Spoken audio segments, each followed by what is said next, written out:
Down he went into that doleful gulf, through winding paths among the rocks, under caverns and arches and galleries. And he turned on the left hand and on the right hand till his head was dizzy. But all the while he held his clue. And when he saw him, he stopped a while, for he had never seen so strange a beast. His body was a man's, but his head was the head of a bull, and his teeth were the teeth of a lion, and with them he tore his prey. And when he saw Theseus, he roared, and he put his head down and rushed right at him.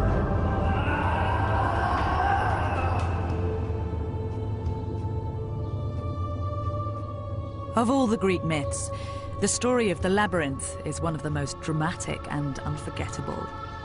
A subterranean struggle between the ultimate hero, Theseus, and the ultimate monster, the Minotaur. The offspring of an unnatural union between a woman and a bull. It was told and retold for centuries before anyone thought to write it down, by which time it had become just another great story from the back catalogue of the ancient world.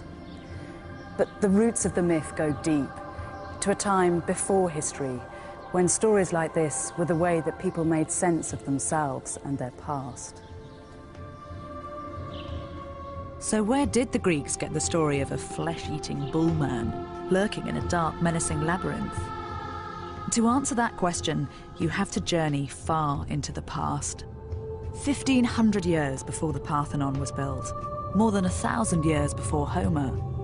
Back 5,000 years to an extraordinary time and place. Bronze Age Crete, the Minotaur's island.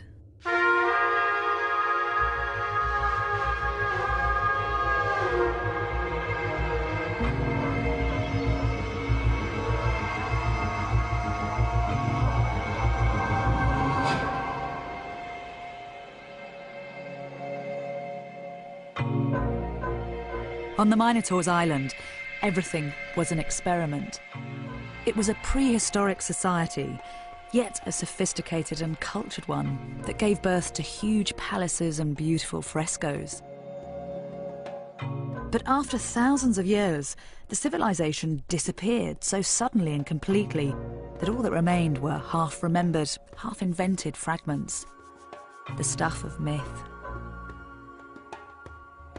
And then 100 years ago, in a spectacular archaeological coup, its people were rediscovered and named the Minoans.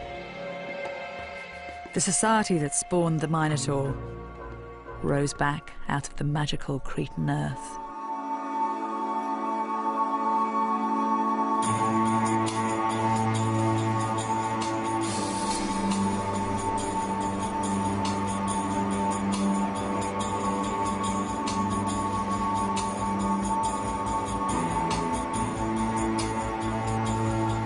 The Greeks call Crete Megalonisi, the big island. And compared to the other islands of the Aegean, it is a whale in a school of minnows. But it's actually not that megalo. 150 miles long and never much more than 30 miles wide. An isolated landmass floating in the middle of the Libyan and Aegean seas. What is striking, though, is the amazing variety of landscapes that Crete manages to pack into the narrow space between its shores. Enough to satisfy a continent. There are forests of pine, date palm groves skirting broad sandy beaches, and no less than 15 mountain ranges, 3 of them high enough to keep their snow well into spring. Rivers course year-round through the veins of the island, winding down deep, narrow gorges and feeding the stalactites in endless subterranean caverns. Travel around and you understand why Crete has been such a fertile breeding ground for tales of daring do, love and sex, blood and gore. Anything seems possible here, even the incredible story of a king, his wife, and a pure white bull. According to the myth, Crete was the realm of the powerful King Minos, a scrupulous lawgiver who was also prone to that very Greek form of arrogance, hubris. One day, to prove how far he was in favour with the gods, he prayed for a bull to be delivered to him from the sea. Poseidon very generously obliged, producing a spotless white creature, assuming, though, that Minos would do the decent thing and offer it back to him in sacrifice. But the king was too enamoured of his fine gift. He sacrificed another in its place, keeping the white bull safe in a field. A big mistake. The god was offended. Poseidon's punishment was to spark in Minos' wife Pasiphae a fierce, uncontrollable sexual longing for this beautiful white creature. This is where the intriguing Daedalus begins to play his part in this strange story. He was the master inventor, an Athenian according to the self-regarding mainland Greeks, but working in Crete in the service of King Minos. Pasiphae knew that if anyone could find a way for her to satisfy her lust for the bull, it would be Daedalus, the Mr. Fix-It of the Bronze Age. Never at a loss, Daedalus arranged in the squeamish Victorian version of the story for Pasiphae to interview the bull. He designed a hollow cow set on wheels with room enough for the queen inside. This pantomime creation was left in the field, and Pasiphae clambered in. The result of the interview was the birth of the Minotaur, a hideous hybrid with the body of a man and the head and horns of a bull.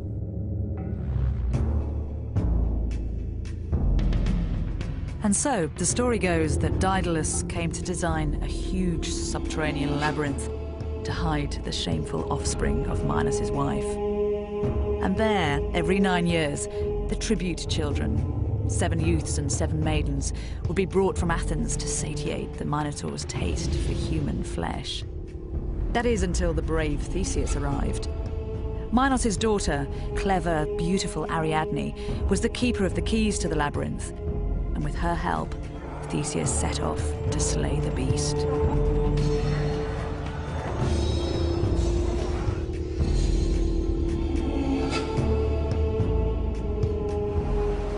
You can't help wondering whether there's a grain of truth alongside all this mythical cock and bull.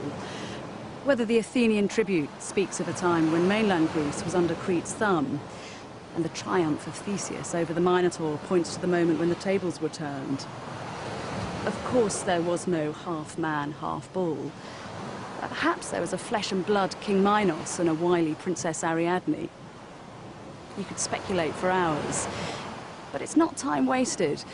Nothing comes from nowhere, and some of the greatest archaeological discoveries were driven by the need to know whether myths had a historical leg to stand on.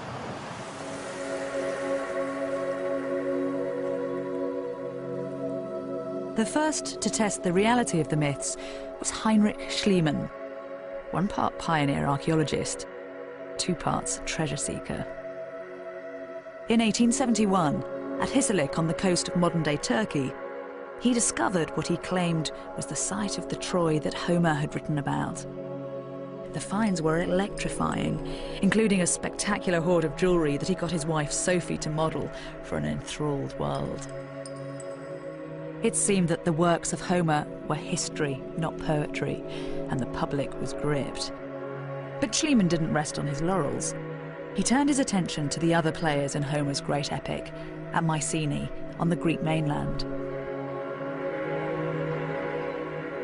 What Schliemann discovered there was what he believed to be the home of the Greek warlord Agamemnon. Graves just inside the city walls were opened to reveal the military trappings and wealth of the High King. Swords, daggers, cups, rings, and most famously of all, the death masks, crafted from wafer-thin, glittering gold. For some classically educated scholars, this was a real shock. For them, prehistoric civilization was a contradiction in terms. And yet, there was something undeniably civilized and sophisticated about all this stuff. But while some simply gawped at Schliemann's finds, there were others whose instinct told them that the hoard from Mycenae was just the beginning. One of Britain's leading Egyptologists, Flinders Petrie, argued that the Mycenaeans, as they were now known, were no sudden apparition. These pottery fragments, some of his own finds from Egypt, had already got him thinking. These are 300 years older than that treasure from Mycenae. He knew they weren't Egyptian, and he had a strong hunch that they came from somewhere in the Aegean. Find the people that made these, Petrie said, and you'll find whoever it was that came before the Mycenaeans. And I bet they'll turn out to be Europe's first civilization.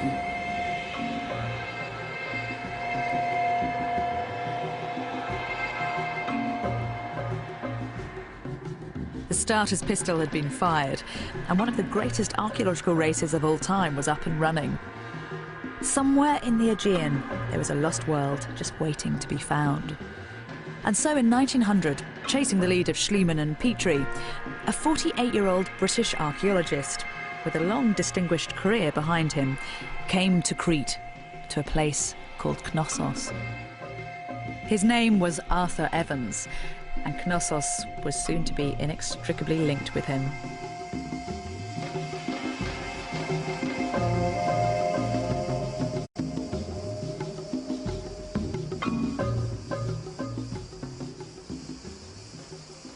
When Arthur Evans began digging here on the morning of March the 23rd, 1900, he could have given you a dozen sound archaeological reasons for picking the site. The place was littered with tantalising clues. Roman coins, pottery shards from Homer's time, ancient walls disappearing into the hillside.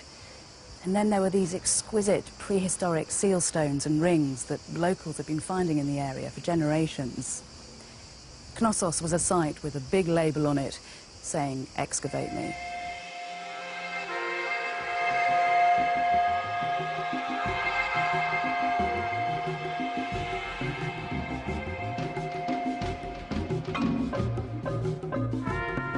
Layer upon layer of topsoil was carried away, at first in wicker baskets by the 31-strong workforce. Then, 2 weeks later, as the size of the task dawned on Evans, by 100 men using iron wheelbarrows. And as the speed of the excavations picked up, so did the excitement. Evans sketched a plan of the emerging walls, with scrolled edges, like the pirates' maps in children's books, complete with an X to mark the spot where treasure had been found. The buildings they were uncovering here were far bigger and more complex than anything that Troy or Mycenae had to offer. Wherever they dug, they just seemed to go on and on. Cascading staircases, twisting corridors, a bewildering complement of rooms, some small and intimate, others elegant and imposing. This was a labyrinth, but far more than just a monster's cage.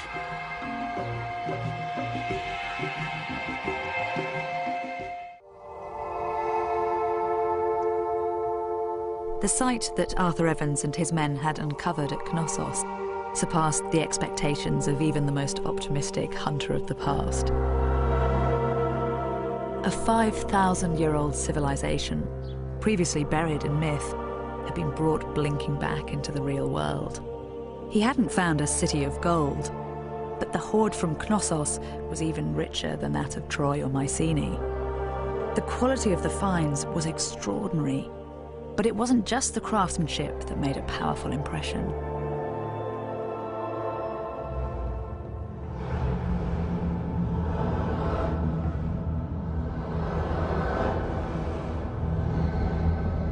A month into the excavations, the men digging at the west entrance discovered a huge, imposing fresco fragment of a charging bull. It was life-size and lifelike, sculpted from lime plaster in high relief. Meeting this creature head-on as it emerged from the earth was a spine-chilling experience. As one of the workmen brushed back the soil to expose its flaring nostrils and sharp horns, he screamed out in terror, believing he disturbed a demon, or worse still, the devil himself.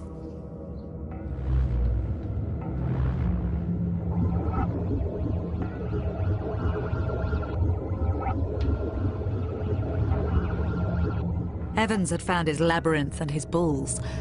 All he needed now was evidence for King Minos, and the myths would be fully realised. On the 13th of April 1900, just 3 weeks after the first basket of earth had been filled, workmen began to uncover a complex of little antechambers leading into a main room behind. On the south wall, workers unearthed a fresco fragment of a bull's hoof, and all around the room, fine gypsum benches. But it was the north wall that harboured the most exciting secret. Here, Evans uncovered something he must have dreamt about finding: an elaborately carved throne.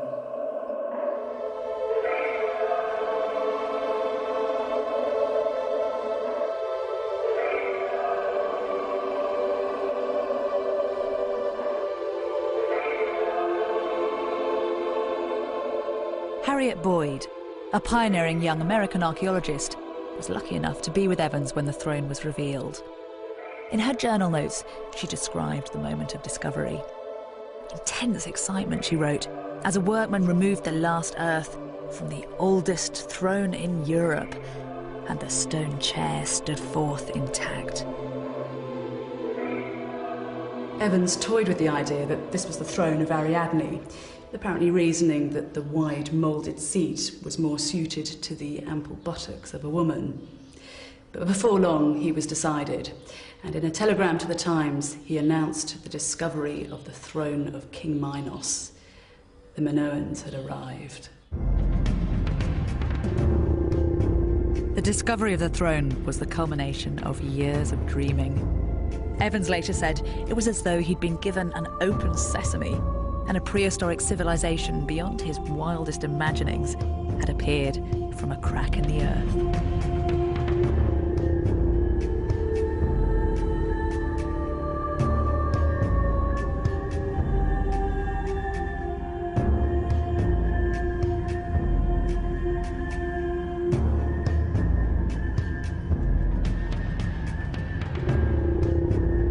If Knossos was indeed the seat of King Minos, he certainly had good taste in palatial pads. This was an incredible structure, and befitting one of the most powerful kings of the Bronze Age, it's built with no expense spared. At its peak, Knossos covered an area of 700,000 square metres, more than 3 times the size of Buckingham Palace and its grounds, with an approach as grand as the Mall. If you thought the Romans had the monopoly on precision road building, then think again. This is Europe's first made road. It was constructed out of clay, cement and stones and faced with limestone slabs. You have to imagine it flanked on either side with grand houses, leading straight from the town of Knossos right up to the palace. Daedalus himself would have been proud of this elegant boulevard. It's a masterpiece of prehistoric urban design.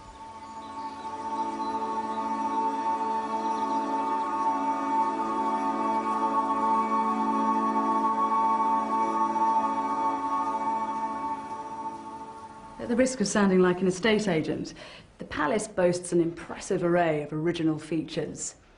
Hinge doors, drainage systems, and what Evans famously described as a flush toilet. Another first for the Minoans.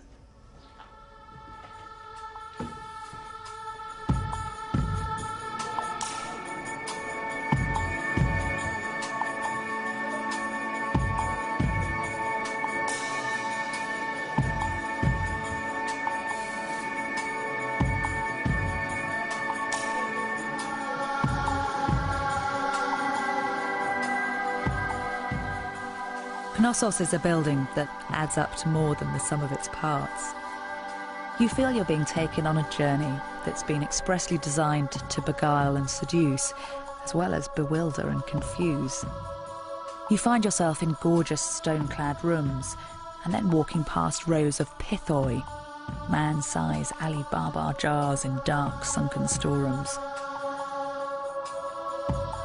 Each of the 7 or 8 separate entrances feels like it's reserved for a different occasion. Some for privileged access, some, like here at the north entrance, for immediate, awe-inspiring impact.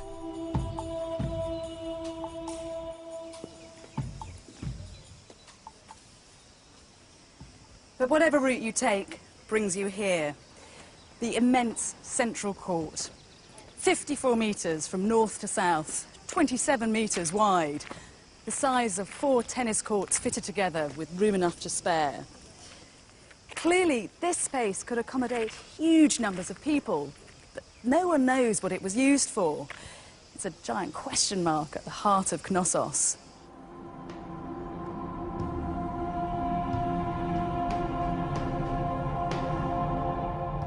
Archaeologists are still trying to solve the riddle of this enigmatic space.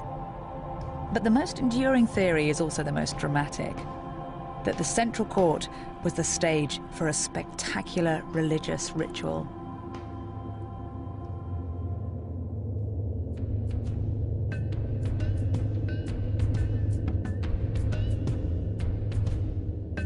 This was taurokathapsia, bull leaping, and it was to Knossos what gladiatorial combat was to Rome.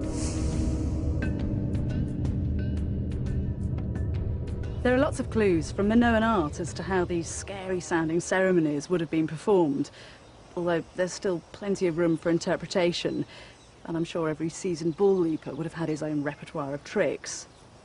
One possible technique, though, would have been to have grabbed the bull by its horns as it charged towards you, to be flung up onto its back as the animal tossed its head, and then somersault back down onto the ground.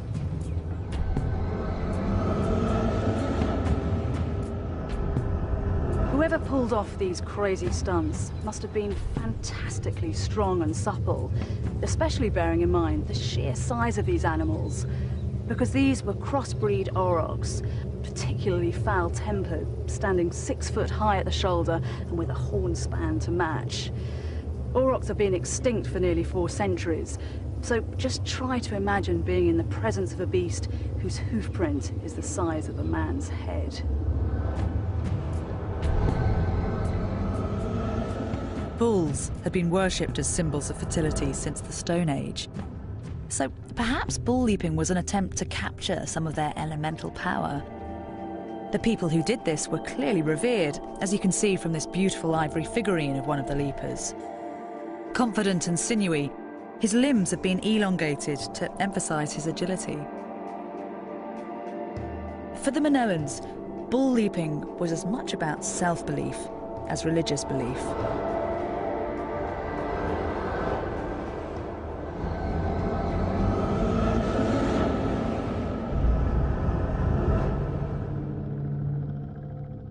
You should think of the bull as an honoured guest, the king of the beasts invited to the palace, an envoy from the natural world.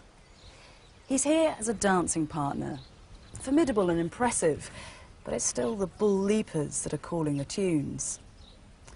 These displays weren't designed to reduce the potency of the bull, but for the Minoans one thing was clear. The bull charges because that's what he does. Man leaps because he chooses to.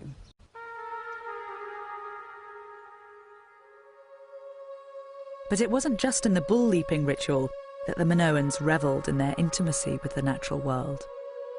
Their art is infused with the same spirit of self-confidence and daring. It seems there was no style they wouldn't try, no materials they wouldn't use, no technique too complicated to employ. It's almost as though once the Minoans realised what humans were capable of, they couldn't stop themselves. They became addicted to creating. From ivory carving to faience beads, from fresco painting to stone sculpture, it was all done with elegance and panache.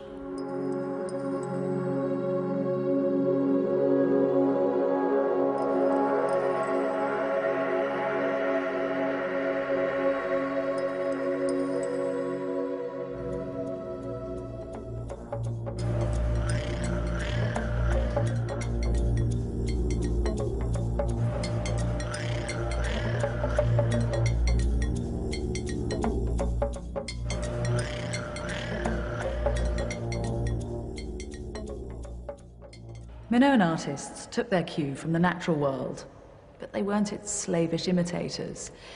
Nature provided the raw materials, texture, form, colour, and they felt free to play with them, to manipulate and extemporize. The hothouse culture of this island produced some fabulously exotic fruit.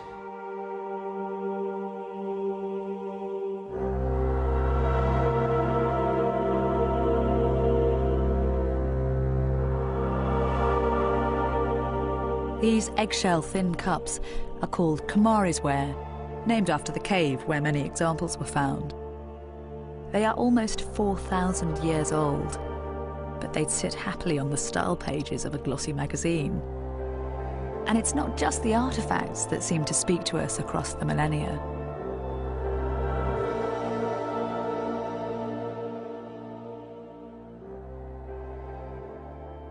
The recovery of this fresco fragment during the second season at Knossos is one of the most charming of all the stories to have come out of the dig. The visiting French scholar, when he saw the pieces being reassembled, burst out, "Mais ce sont des Parisiennes." The basic idea being that this 3,500-year-old woman wouldn't have seemed out of place strolling down the Champs-Élysées.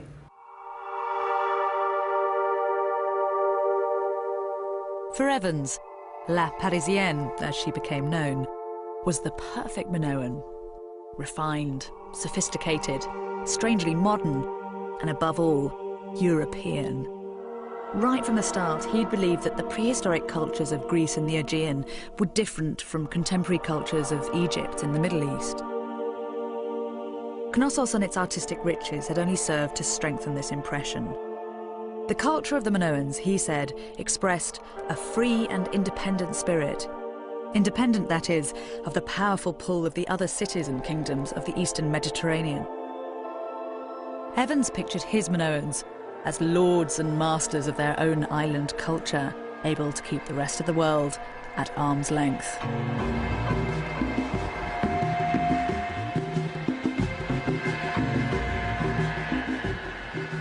He came to see Minoan Crete as the place where Europe's first naissance, or birth, took place, and the culture from which all subsequent renaissance sprang. Classical Greece, Imperial Rome, even the good old British Empire itself. All of them had a trace of Minoan DNA in their genes.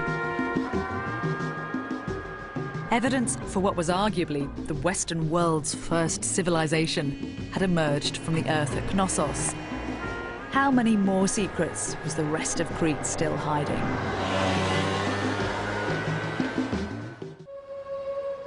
While Evans' worker ants continued to pick over the bones of Knossos, other archaeologists went Minoan hunting elsewhere on the island. Further along the north coast from Knossos, French archaeologists turned their attention to a site here at Marlia. And what they discovered, along with similar finds in the south, added a rich, intriguing layer of complexity to the picture that Evans had started. It soon became clear that although the palace at Knossos was a prodigy, it wasn't unique. And if Daedalus had designed it, then others had been playing copycat all over Crete. Here at Marlia, and at Festos, and at Ayatriada on the south of the island, other palaces were discovered in quick succession. They're all more compact than Knossos, and each has its own unique features, but they're still built to the same blueprint. Every one has its central courtyard, every one has its warren of pithoi-packed storerooms, and every one has its public arena where palace and the people met. Suddenly, labyrinths were cropping up all over Crete. They all clearly belonged to the same architectural family as Knossos, so they were all immediately given the same family name: palaces. It's a tribute to the persuasiveness of Evans' vision that the name has stuck. But how appropriate is it? You might think buildings as grand as Marlia are all the proof you need for the existence of some kind of monarchy. Why build a palace fit for a king other than to put a king in it? But then when you look for other telltale signs of a ruling dynasty, Bronze Age Crete seems surprisingly republican. Because unlike other contemporary cultures such as Egypt and the Middle East, here there are no giant awe-inspiring statues, no insignia stamping a badge of ownership on buildings and the land around them. There is only an empty throne. King Minos is conspicuous by his absence.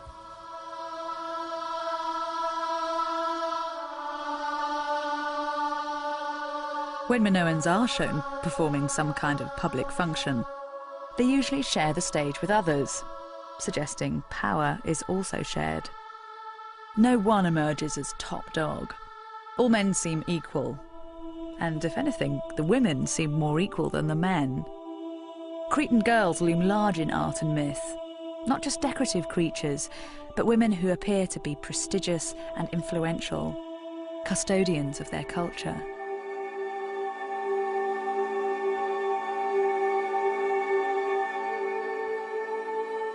But however prominent women are, the overriding atmosphere in the palaces is unexpectedly corporate and anonymous. So maybe Malia and Knossos weren't palaces at all, but places where the Minoan people came together to exercise their collective power. And as soon as you manage to put the seductive vision of kings and princesses to one corner of your mind, the possibilities are endless. What I'm reminded of when I visit the palaces are monasteries. Just imagine those powerful institutions with one foot in heaven and one foot planted very firmly in the real world. Alongside the abbeys and shrines, there were workshops and offices, turning out anything from illuminated manuscripts to potent liqueurs. The surrounding farmlands would have been worked by the people, but the fruits of their labour belonged to the monastery. The palaces, too, may have functioned as granaries for the gods and festival halls, in which the harvests could be stored and the generosity of the gods honoured. Like other Bronze Age cultures, the Minoans relied on the food that they could grow to survive. Without rich farmland, timely spring rain and the sun at harvest time, these storerooms, usually full to bursting, would have been empty and bitter with the taste of dust. Keeping on side those gods that decided whether you ate that year or died hungry was a serious business. In Egypt at this time, we know that over a third of the year, 120 days, were devoted to agricultural festivals. It's where the festival hall theory comes into its own. Perhaps these palaces were giant venues dedicated to the celebration of the island's fertility.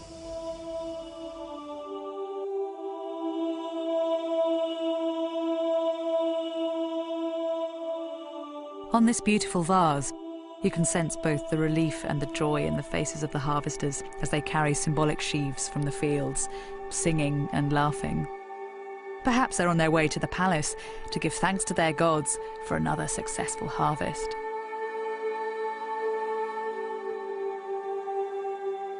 In a world of palaces and frescoes and beautiful artefacts, it's easy to overlook the ordinary Minoans, who would have been kept far too busy to worry about the finer points of bull leaping.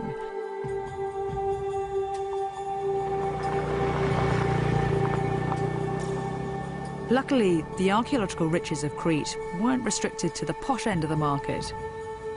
Welcome to the cheap seats. While grand buildings like Knossos and Festos were being excavated, Harriet Boyd, the American archaeologist, was exploring a site at Gorniar that has told us a huge amount about Minoan Crete beyond the palaces.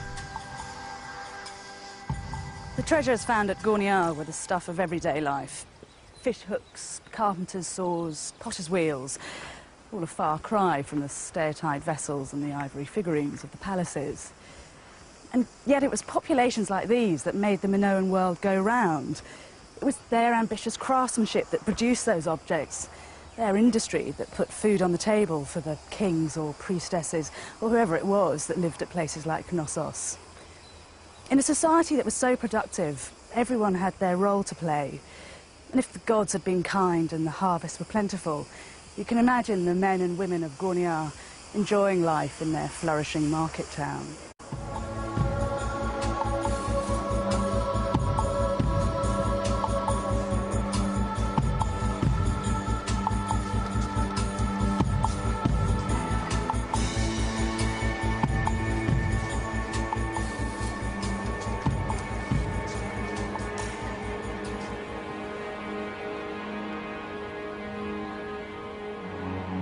We can even visualise the kind of homes the inhabitants of Gorniar might have lived in. This 3,000-year-old clay model of a house is amazingly detailed. It seems that the houses had no more than 5 small rooms on the ground level, basements for storage, and an open, flat roof. No doubt the prime spot to get some relief from the heat and increase the chances of a good night's sleep. Most of the houses at Gorniar would have been white, just like the picture postcard Greek villages of today. But fresco evidence suggests that some of the wealthier homes would have been given a subtle colour wash. The palette was taken direct from the landscape, and the pigments would have come straight out of the earth. Yellow ochres and red oxides that would have given you everything from a delicate pink to a rich chocolate brown. I'd have loved to have seen Gorniar back then, the watercolour painting clinging to its hillside, looking out across the sea.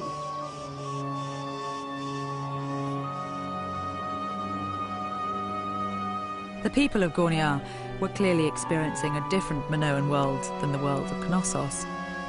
But the same collective spirit survives, everyone working together for the good of the whole, so the community could flourish and thrive in its island home.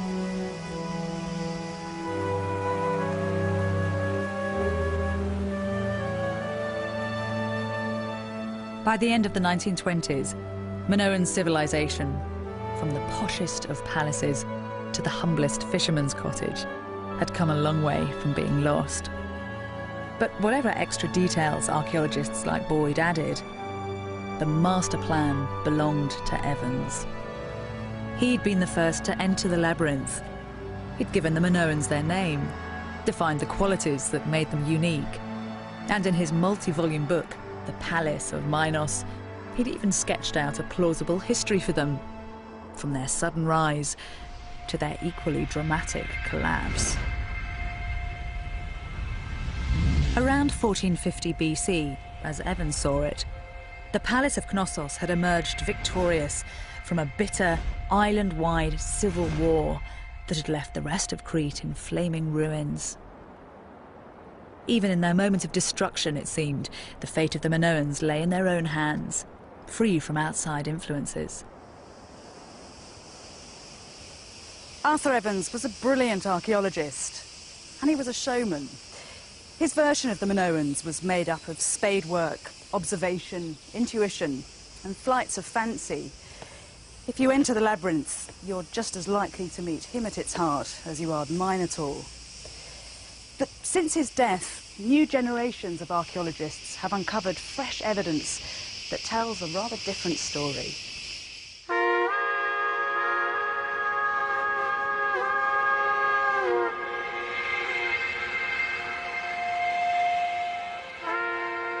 When Arthur Evans died, the jigsaw puzzle of Minoan Crete appeared to have been completed, apart from one piece that he never found a place for. Alongside the beautiful frescoes and vases, what he discovered at Knossos were thousands of small clay tablets covered in different kinds of writing. He saw endless possibilities running across their marked surfaces. If he could just decipher them, he'd break a silence that had lasted for thousands of years. Evans named these different scripts, rather prosaically, Linear A and Linear B, and he was convinced that they were examples of a unique Minoan language, one that would prove beyond all doubt the Minoans' superior status as an independent island nation. In other words, Evans could give the Minoans their history.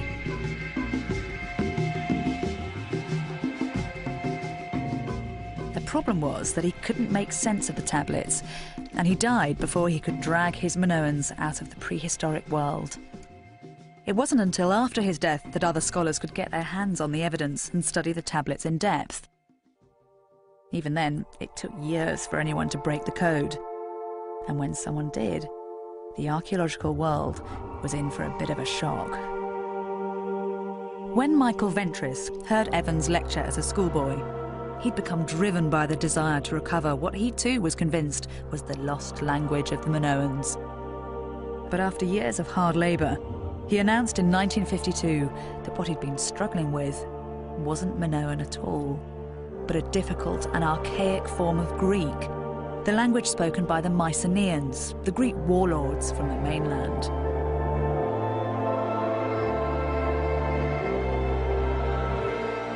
So suddenly, the great fires of 1450 BC began to make more sense. Maybe they weren't the result of a Minoan civil war, but evidence for a wholesale Mycenaean takeover in Crete, with the mighty Knossos left intact to become the invaders' headquarters. And when you think about it, it's not surprising that the aggressive Mycenaeans wanted to stake their claim to Crete. For 1,000 years, the Minoans had been showing the rest of the Bronze Age world how to make a serious success of things. That's admiration and envy building up over 40 generations.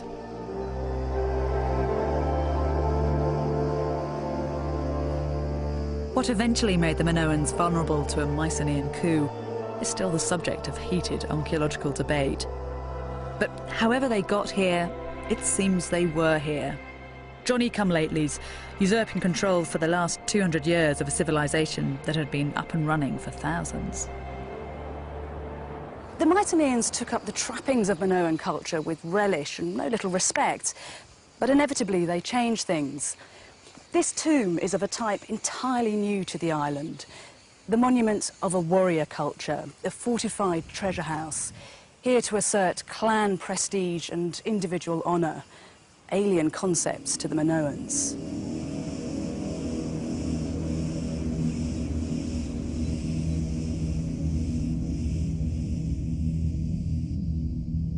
Once the scholars had got over the shock of Ventris's decipherment, people were hungry to discover what Linear B could tell them about the kind of place Minoan Crete had become under the rule of the Greeks from Mycenae.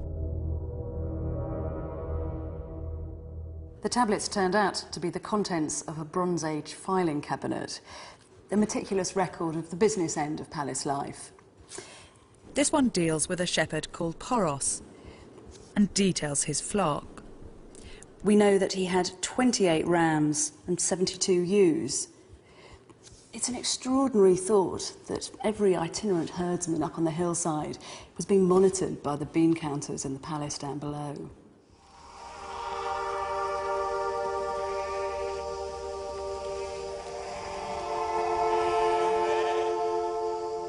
It's not a grand history, but it still short-circuits you straight into the lives of the people. There are references to bronzesmiths, bakers and farmers, and even the individual names of oxen: dusky, noisy and spotty. We also get a glimpse of loftier beings, some of the gods and goddesses worshipped at places like Knossos. A number of the tablets record offerings to the religious powers. Here, there are 2 litres of olive oil offered to Pipituna, an early Minoan goddess. Down here you can see that there are 12 given to all the other gods, and the lucky priestess of the winds gets 36. Clearly, worship had its bureaucratic side too.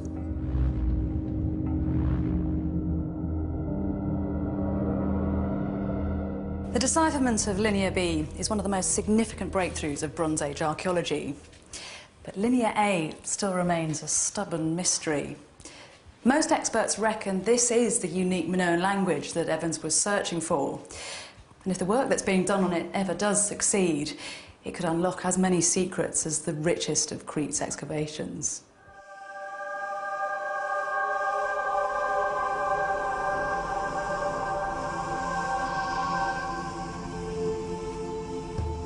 Evans's version of the Minoans, once apparently so complete and satisfying, had begun to unravel with the decipherment of Linear B, and other troubling new evidence soon followed.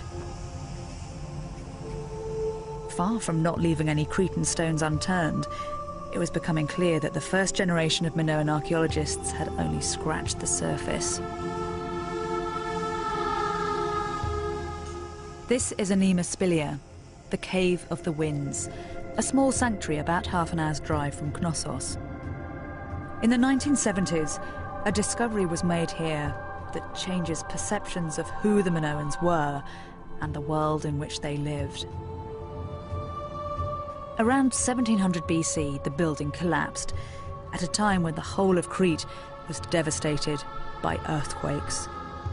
It was this island-wide disaster that seems to have brought an abrupt halt to a gruesome rite that was taking place here. Over there was the skeleton of a boy, aged between 17 and 18, lying on his side on some kind of an altar. His body was trussed up, and on his bones had been laid a bronze dagger. The weapon, presumably, that had cut his carotid artery, because this young man had bled to death before the buildings collapsed.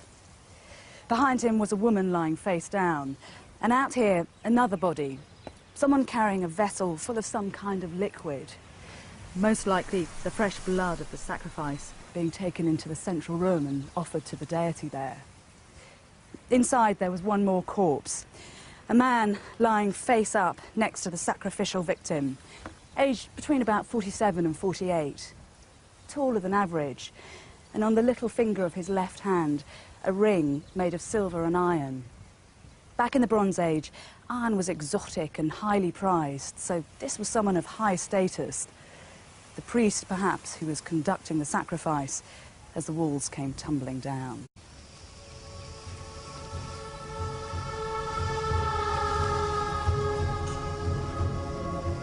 People are still upset by what was found here and try to draw other conclusions from the archaeological and forensic evidence. Human sacrifice, even in a time of such grave crisis, flies in the face of everything that seems sophisticated and urbane about the Minoans. Dubbed Europe's first civilization, it's a shock to find that their sensibilities weren't necessarily in tune with our own.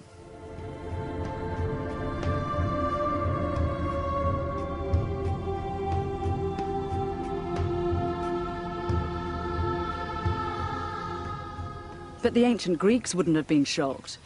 When they told stories of Crete, 1,000 years after the sacrifice at Anemaspilia, they were dark and bloody. For them, this wasn't just the workshop of Daedalus, the court of King Minos and Ariadne. This was the Minotaur's realm, the man-eating monster whose dark labyrinth was the foundation on which all those glittering palaces stood.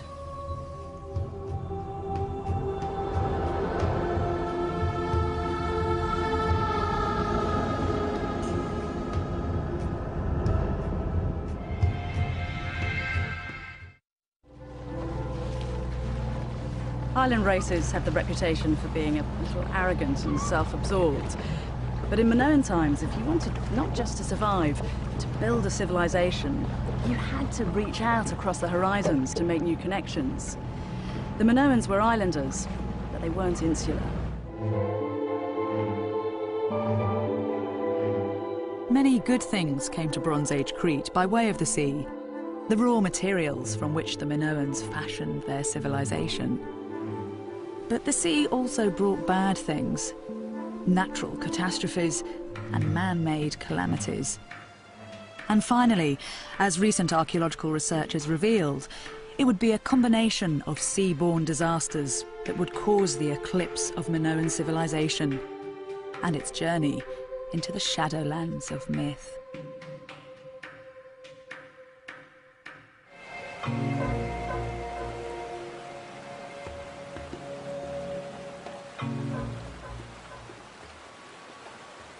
This is Moklos, a tiny humpbacked island moored off the north coast of Crete.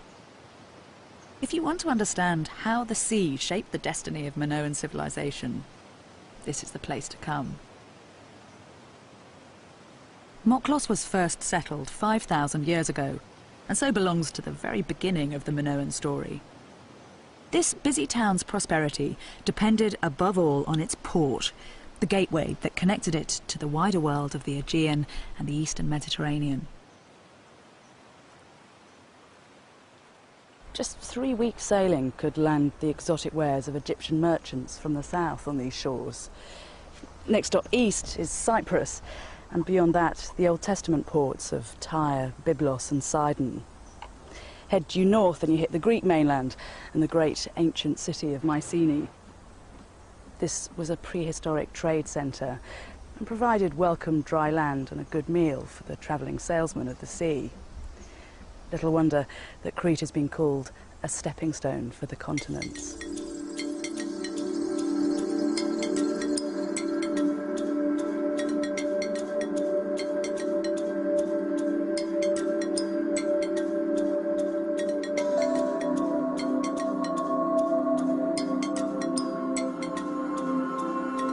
100 years ago, when Arthur Evans was making the first dramatic discoveries at Knossos, it was natural to stress the originality and distinctiveness of the Minoans. Evans conjured up a seductive vision of what he called a free and independent people, flourishing on their island home. But the most up-to-date research paints a rather different picture. From the very beginning, the Minoans ventured out into the world beyond their shores because they lacked the material that defined their age: bronze. An alloy of copper and tin, bronze is amazingly versatile. You can use it to make anything, from a precision stone cutter to an 8-foot two-man saw. It was to the Minoans what the microchip is to us, the technology on which the progress of their civilization depended.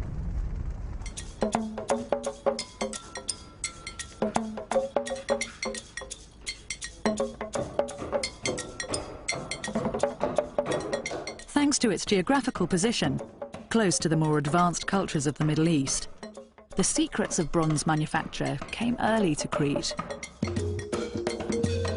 It was probably introduced by migrants from Cilicia, present-day Turkey, some 5,000 years ago, 1,000 years before it arrived in Britain. Though they weren't natives, these settlers can claim to be the first Minoans, an advance guard from the future whose arrival put Crete one step ahead in the civilization stakes. But without regular supplies of copper and tin, Minoan Crete was in danger of slipping back into the Stone Age. There was only one option: to take to the seas.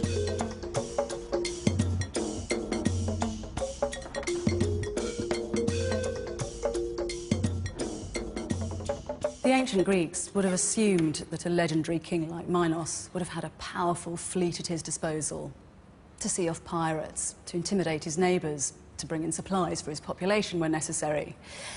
But in the Bronze Age, this is what sea power was. This is a replica of a boat that went down off the coast of Turkey. It would have had just one sail, room enough for about 24 oarsmen, and it was made of a thin lattice of cypress wood with a cloth skin. In effect, it's nothing more than a giant kayak. But it was frail little vessels like this that headed off, often into hostile waters, packed with goods for barter and exchange, stitching together the cultures of the Eastern Mediterranean.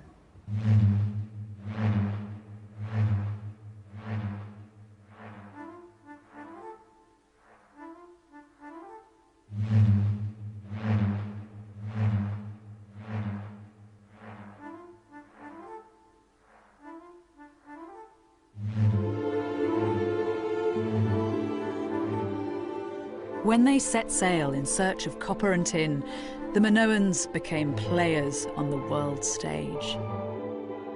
One of the frustrating things about them is the fact that they've left us little or nothing in the way of written records. But that doesn't mean that they left no historical trace. The cultures they came in contact with knew them and recorded them too. Think yourself back to some time in the middle of the 15th century BC. Imagine you're leaving Crete and boarding an Aegean trading vessel heading south to Egypt. After just 21 days travelling, you arrive at the Nile. There you pick up a barge and continue your journey to Thebes. And when you arrive, you're presented with a picture of the Minoans that's very different from the one painted by Arthur Evans. In the Valley of the Kings is the tomb of Rekhmire, a high-powered Egyptian bureaucrat. The tomb offers us a snapshot of the people who fell within Egypt's sphere of influence. The people of Punt, or Ethiopia, carry incense trees and animal hides. The Cushites from Nubia have ivory and gold. The retinues from Syria have pots and carts. And this delegation is described as the people of Keftiu. But from what they're carrying, we recognise them as Minoans.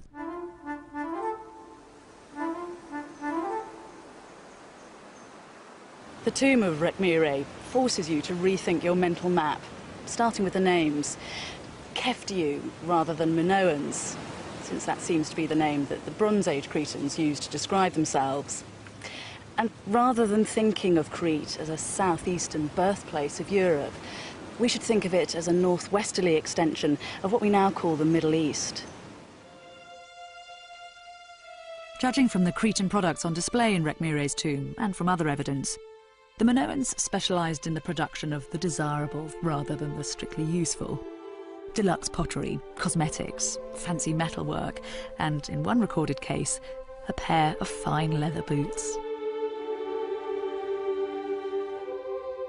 They made a name for themselves by taking everyday objects and giving them an unmistakable Minoan spin, doing to the products of the Bronze Age what the Japanese would later do to electronics.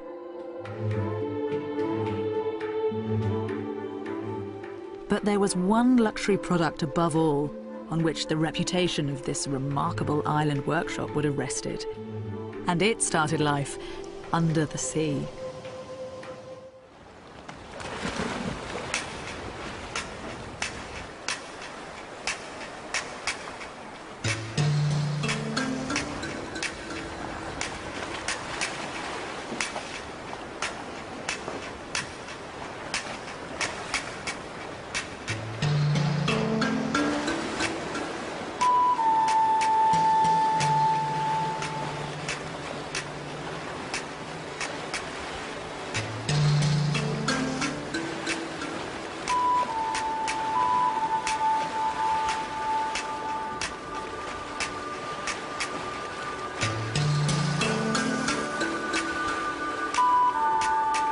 This charmless little mollusk is a murex, a sea snail that feeds off rotting flesh, hence the disgusting smell that you're very lucky not to be experiencing directly.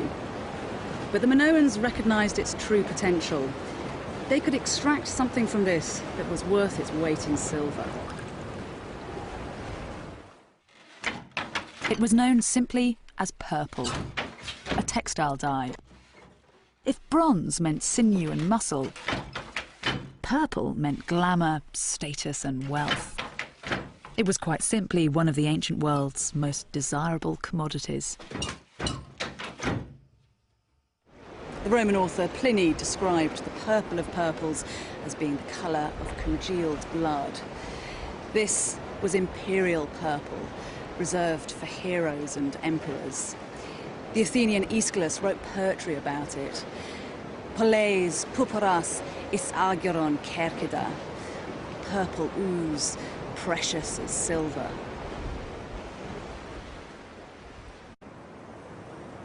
In classical times, the eastern city port of Tyre was recognised as the source for this precious dye. But recent archaeological work suggests that centuries before, the Minoans might well have pioneered the production of purple. Archaeologists working here at the port of Komos found hundreds of murex dating back to the early Minoan period, many of them with a tiny, precise hole in the shell. Now, this hole isn't man-made, but mollusk-made. In the wild, the murex is a predator as well as a scavenger, hunting down other forms of shellfish, boring into them and then sucking out the insides. The murex here at Komos seem to have had a taste of their own medicine, attacked by their own kind in a mass act of cannibalism. Now, when creatures behave like that, it suggests they're living uncomfortably close to each other. What you might have here is some form of factory farming. Mass production makes sense when you realise it took 12,000 murex to create enough dye to colour the hem of a single garment. Purple would have made the Bronze Age Cretans brand leaders at the luxury end of the Eastern Mediterranean trade. This rare, highly transportable commodity allowed them to exploit not just the needs, but the desires of their age. Every time a Cretan trader sealed a deal at the port of Tyre or the markets of Mycenae, the reputation of the Keftiu and their legendary island would have been magnified.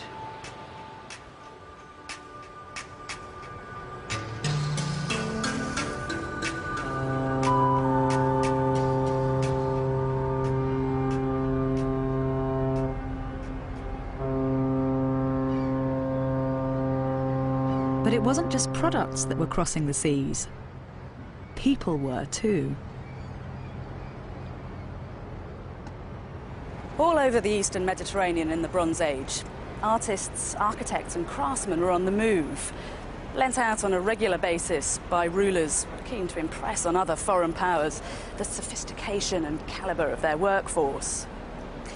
Now, once you get creative workers travelling around, people with greedy eyes and a natural curiosity, the possibilities for the cross-pollination of cultures, the interplay of ideas, becomes very real, which might just explain the appearance of something entirely new to Crete, the palace.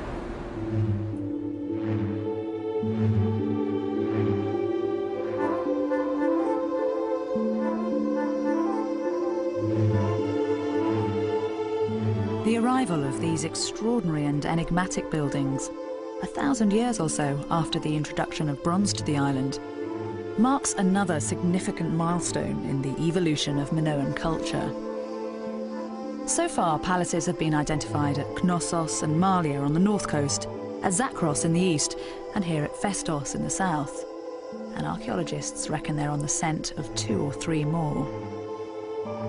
Each has its own individual features, but they're all variations on the same basic theme of the labyrinth.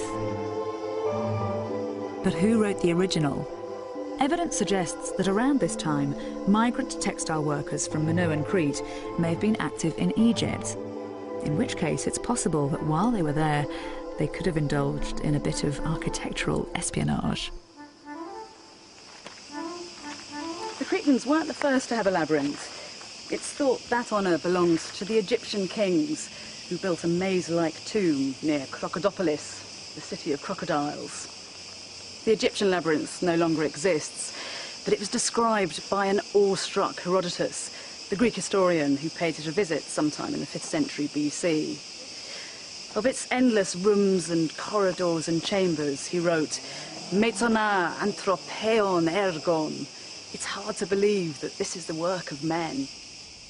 If someone familiar with the architectural triumphs of classical Greece was impressed, imagine the impact such a structure would have had when it was first built, around 1800 BC, when the wonders of the world were fewer in number. 1,500 years before Herodotus, you can imagine Cretan migrant workers coming back home as fired up as he was, full of stories about a building that baffled the senses and left the visitor awestruck. And as they were building their own masterpieces, perhaps they held that image of the Egyptian labyrinth in their minds.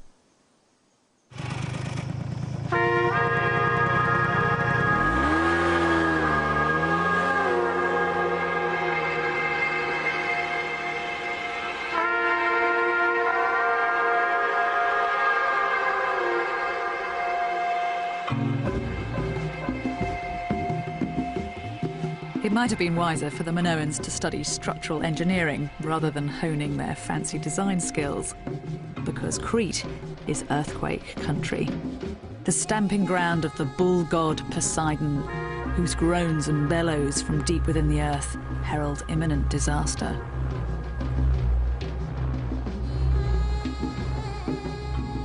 Around 1700 BC, 200 years after they were built, the first palaces were destroyed in a series of devastating earthquakes. If pleasing the gods was part of the reason for building them, the gods didn't stay pleased for long. It says a lot for the resilience of the Cretans that within 50 years of the calamity, they'd built new palaces on the site of the old ones, bigger and better than those that had been destroyed. But alongside the palaces, a new kind of building began to appear in this period that is just as telling about the kind of place Minoan Crete had become. Country villas, like this one at Vathipetro, surrounded now as it would have been 3,500 years ago by its own vineyards.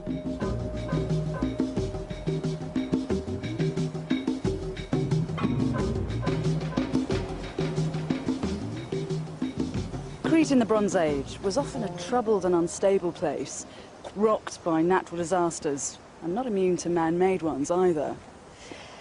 But if you'd been able to come here, to Vathipetro around 1600 BC, you would have tasted the good life. Because this was the Minoan Golden Age. The gods were on form, the island was behaving itself, You could have relaxed a little, enjoyed the fruits of your civilization.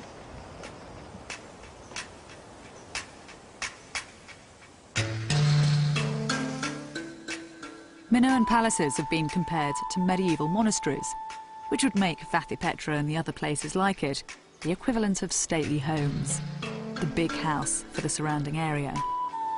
The main building would have been 2, possibly 3 stories high, with some fine rooms on the east side, perfect for taking in the morning sunshine. In the courtyard was a shrine, and around the back, extensive workshops, so this would have been a hive of activity in its day.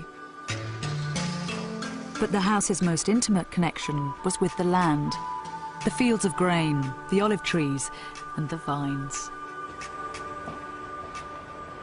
This is where Vathypetro's grapes would have been brought, to this fantastically well-preserved Minoan wine press. This is winemaking at its absolute simplest. You'd have put your grapes in there, kicked off your sandals, clambered in, and started to tread.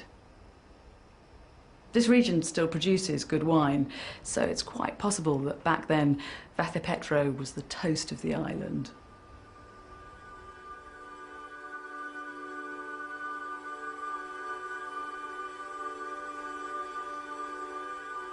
But perhaps the most significant thing about Vathypetro is what you don't see here.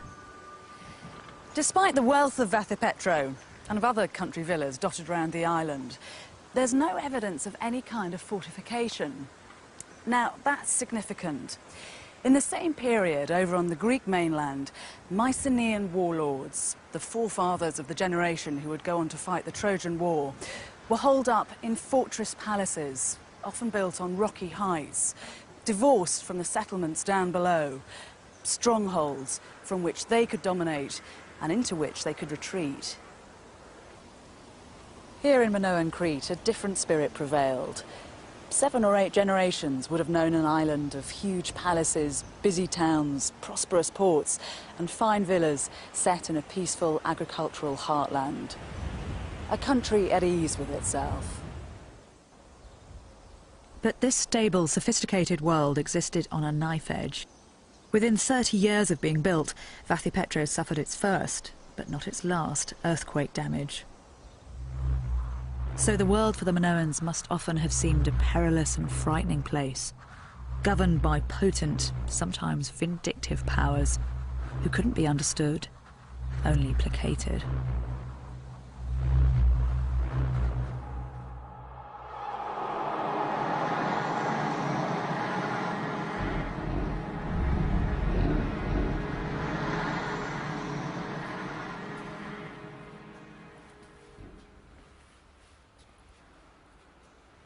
This is the presiding spirit of Minoan Crete in its golden age.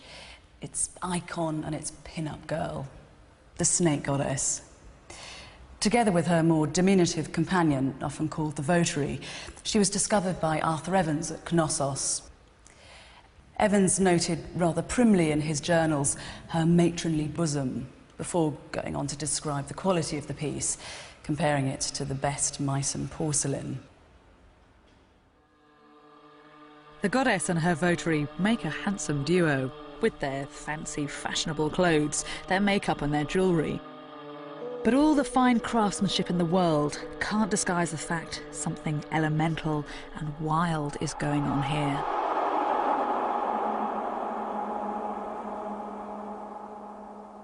The goddess's fierce, wide-eyed stare is matched by her votary's rapt concentration.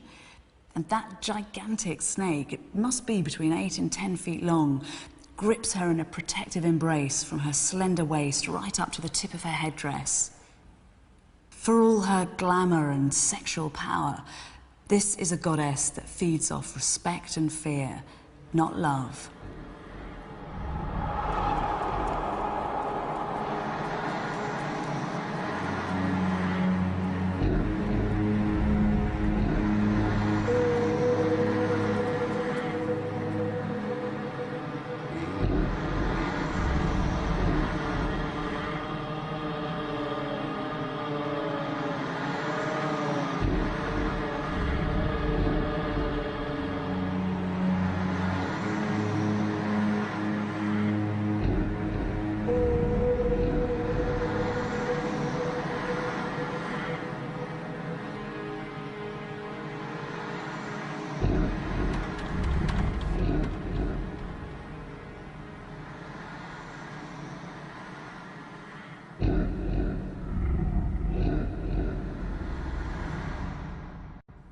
precise details of Minoan beliefs and rituals have been lost, but tantalizing clues remain in seal stones and signet rings, widely used in Minoan Crete as stamps of ownership and identity, and even, it's been speculated, the Bronze Age equivalent of a credit card.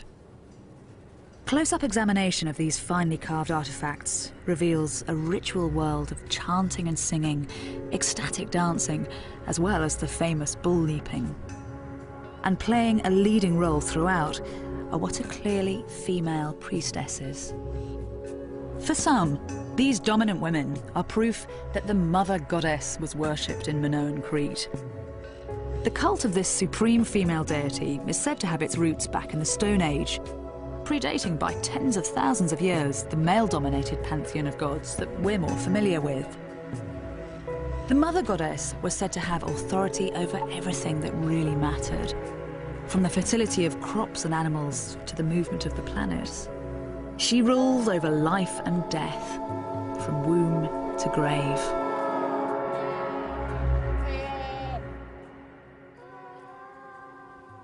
The existence of one top female god is pretty hotly disputed these days. What seems much more likely is that the island was crammed with a whole host of nature goddesses, each with her own particular area of responsibility, bringing the rain, ripening the corn, keeping those terrifying earthquakes in check.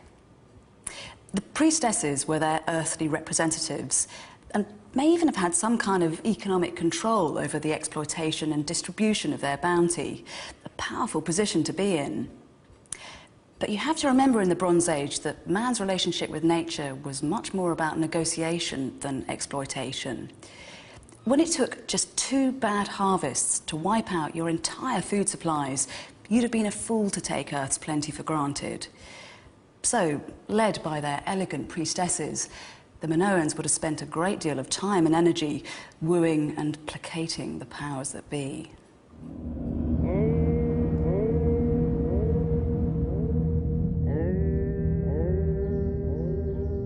It's long been assumed that the palaces played a key role in the religious rites of Minoan Crete. But there were other kinds of religious experience on offer. Less polished, perhaps, but just as intense.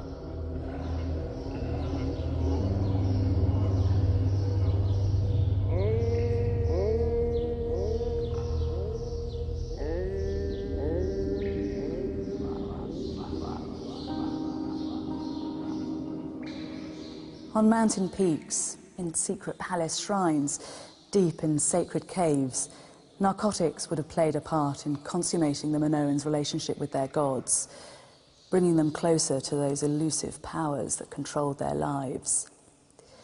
One effigy of a blank-eyed goddess has the seed heads of poppies in her diadem, already split open, waiting for the opium to be extracted. A cave like this is eerie and otherworldly enough as it is. You can hear the stalactites growing, faces and figures leap out at you from the rocks. Just imagine what visions you'd have seen if you'd shared in the mind-altering gift of the goddess.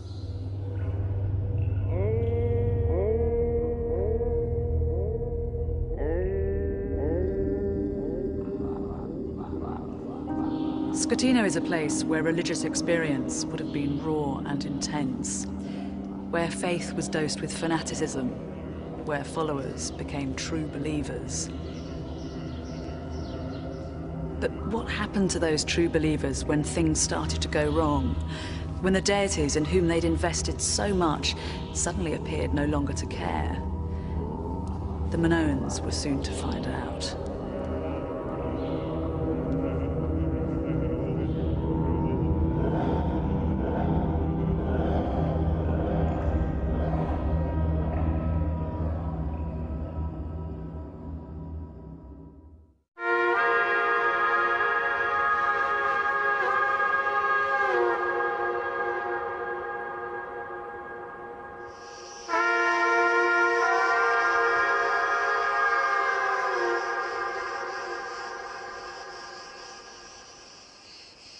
After more than 1,500 years of spectacular progress, something very bad indeed happened to the Minoans in Crete.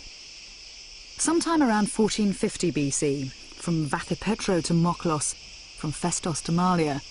Towns, ports, country houses and palaces all went up in flames. All, that is, except for the preeminent palace, Knossos.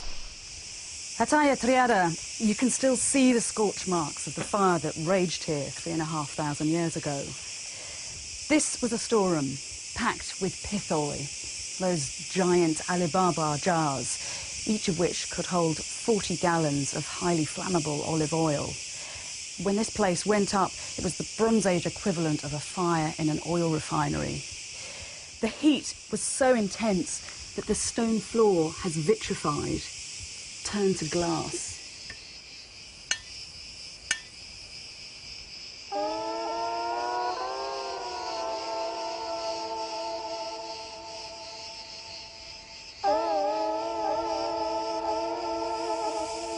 The thing about the fire here and the fires at all the other sites is that these were no accident.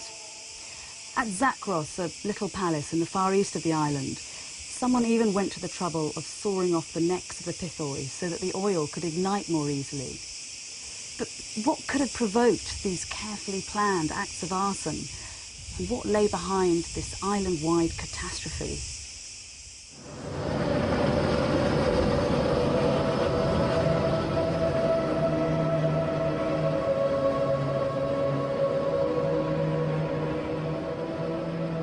The cataclysm that would engulf Minoan civilization and pave the way for its ultimate destruction started here, 70 miles north of Crete, on an island called Thera.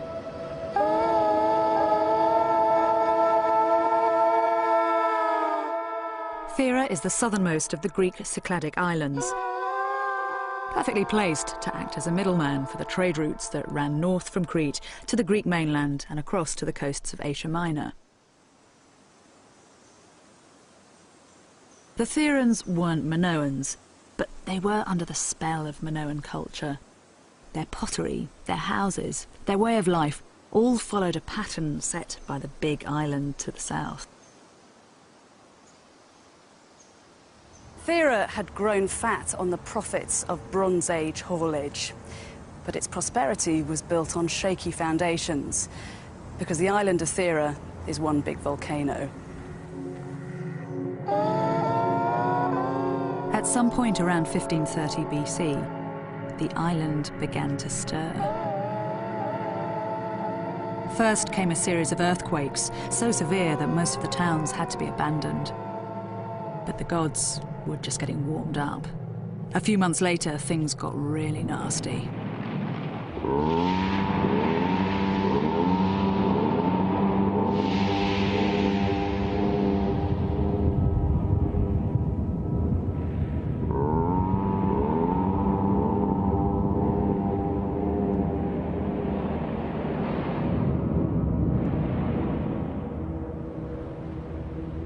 Ten times more powerful than the eruption of Vesuvius that buried Pompeii, 4 times greater than Krakatoa, the eruption of Thera was a true cataclysm.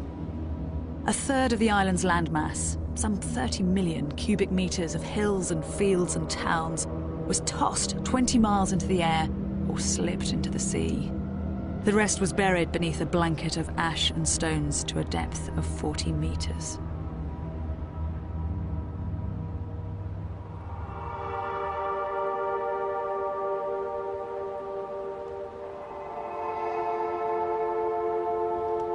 It's just 70 miles from Thera's crater to the north coast of Crete, and so the Minoans had ringside seats for the death of their island neighbour. First they would have heard the earth tremors, distant, unmistakable, and all too horribly familiar. Mother Nature throwing another tantrum. But after the tremors, something new and disturbing. A dark stain spreading over the northern horizon, the volcano stoking itself up for the grand finale. And when the eruption finally came, it would have been like an atom bomb going off, the afterglow visible from Crete's peak sanctuaries. But the gods weren't finished yet. Now it was the Minoans' turn to feel their anger. Centuries later, a Roman traveller was eyewitness to the after effects of seismic activity in this part of the world. He described how the sea hauled itself back from the shore, leaving, in the abyss of the deep, sea creatures stuck fast in the slime. It must have been a ghastly and unnatural sight, but it was merely a prelude to what happened just minutes later. At first, a low, distant roar, growing louder all the time, and then a wall of water racing towards you at the speed of an express train.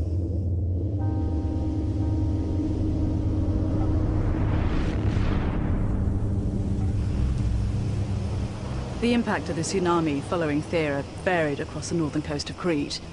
In some places, there were waves between 10 and 20 feet tall. Impressive enough. But here at Moklos, it's estimated that they reached 100 feet high. That's higher than the island itself. It would have swamped the town, plucking boats out of the sea and spewing them up far inland.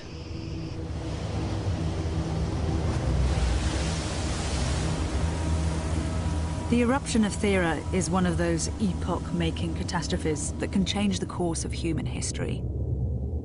But for the Minoans, this wasn't apocalypse now. The effects of Thera on Crete would be played out over a period of some 90 years. Not a sudden execution, but a slow, painful death.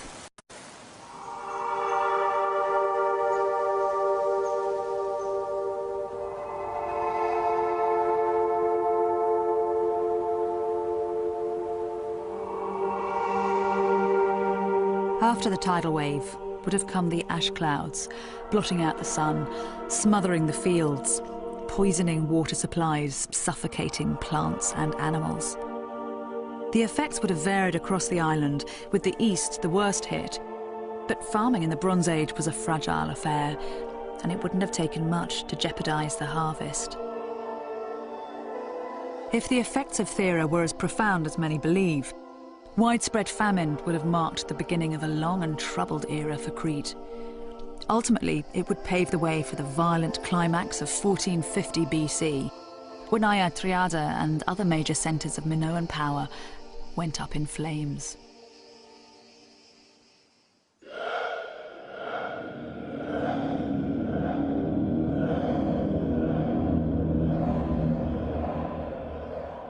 Close to the palace of Knossos, a discovery has been made that could cast some light on conditions in Minoan Crete following the Theran catastrophe.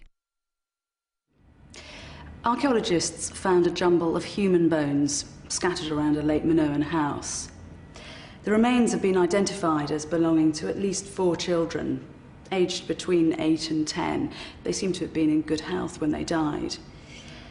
Their flesh has been sliced away from the bone. You can see the cut marks here. The method is identical to that which Minoans used for carving sheep. Some of the remains were found in a cooking pot, along with the shells of edible snails.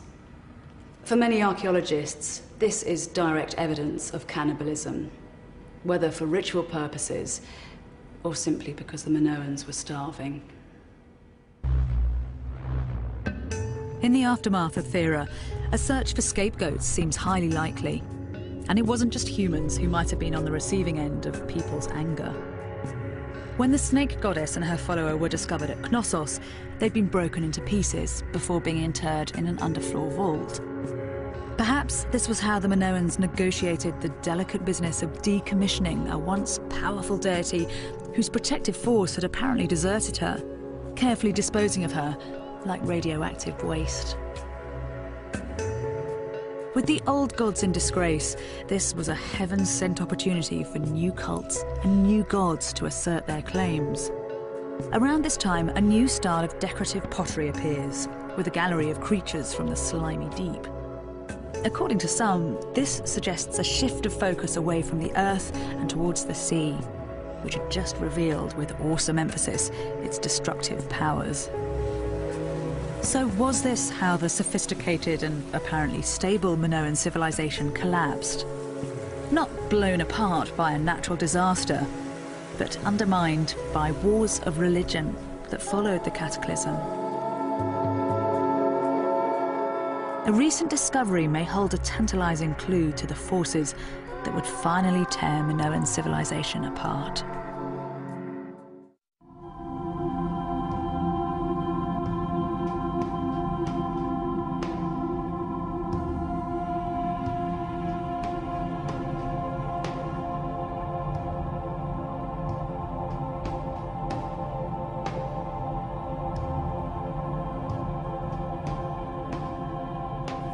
I think this has to be one of the most poignant and beautiful artefacts to have been discovered in Crete. He's called a kouros, which means a boy. He would have been decorated with rock crystal and gold, and his body is made of hippopotamus ivory. The choice of that material, which was valuable and exotic, combined with his stance, which is sublime, yet with a quiet power, suggests that what we have here is no mere boy. This is a boy god.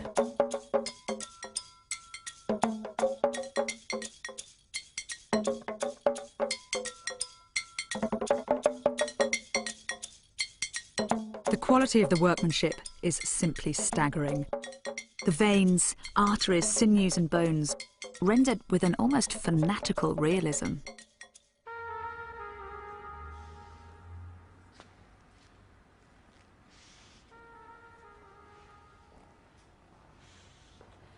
But of course, what strikes you first about the figure is its desecration. Those scorched, blackened limbs, the face sliced off, reminiscent of a Catholic saint in the English Reformation. And this boy has been symbolically and physically emasculated. His genitals are torn away. Despite his perfection, or perhaps because of it, this young god provoked in someone a passionate hatred.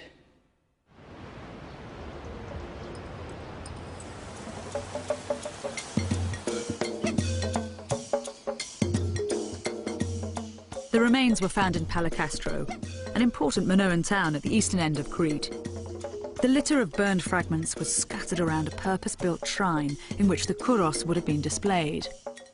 When the shrine was first excavated, the telltale signs of fire damage soon appeared.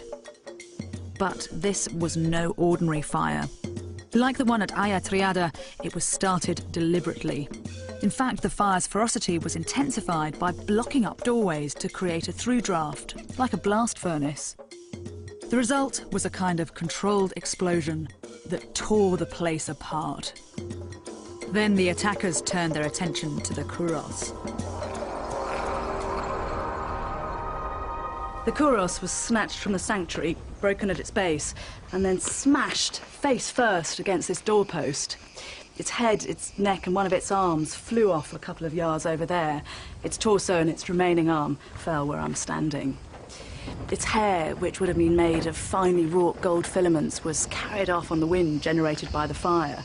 And finally, its legs, which had served as a convenient handhold, were tossed back into the sanctuary, where they burnt at temperatures of over 1,800 degrees. When times get tough, even the most outward-looking cultures can turn in on themselves. And despite the long Minoan tradition of artistic innovation, the social dislocation caused by Thera may have brought more fundamentalist instincts to the surface. Maybe there was something about the kouros that was just too new, too alien. To some, it may have seemed a graven image or a foreign god. But perhaps the greatest affront was that this was a male god.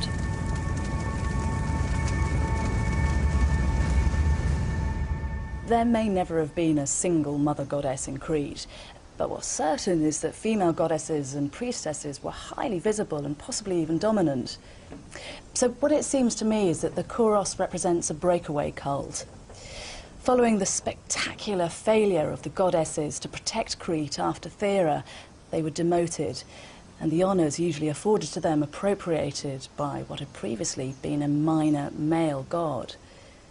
So what happened here at Palakastro could perhaps have been the revenge of scorned women against an upstart boy.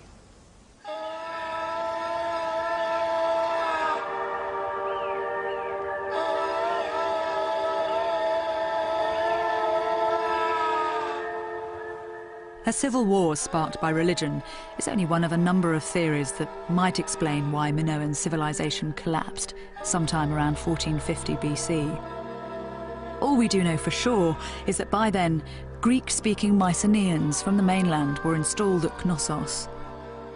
Whether they came as conquerors or simply stepped in to pick up the pieces isn't clear.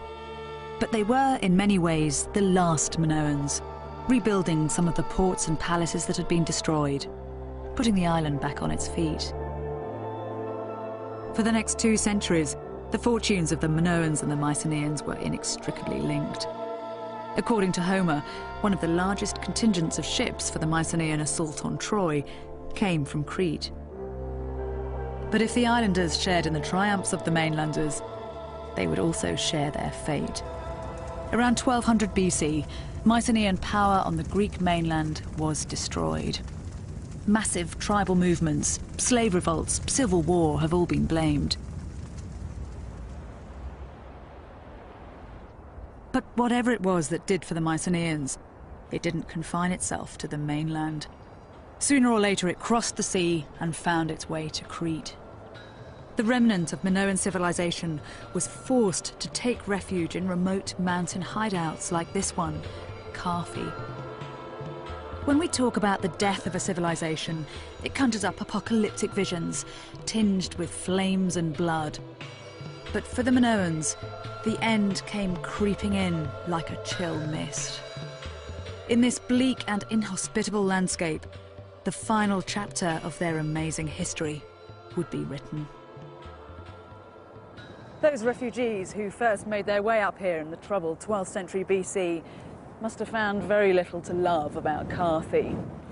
No bull leaping or ecstatic dancing here. Just time to watch the clouds roll into the Lassithi plateau and spot the vultures circling in the skies overhead. And all the while anxiously scanning the horizon for any signs that the cataclysm which had enveloped the coast was feeling its way up to this mountainside hideout.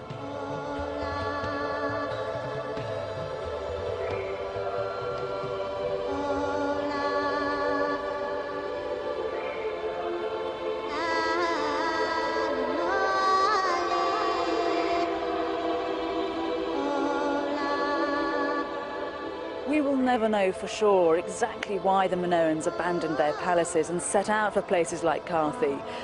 But what I think you can say with absolute certainty, standing here on the edge of the world, is that the people who came here were very, very scared. So scared that it would take 100 years before they dared to venture back down to the lowlands.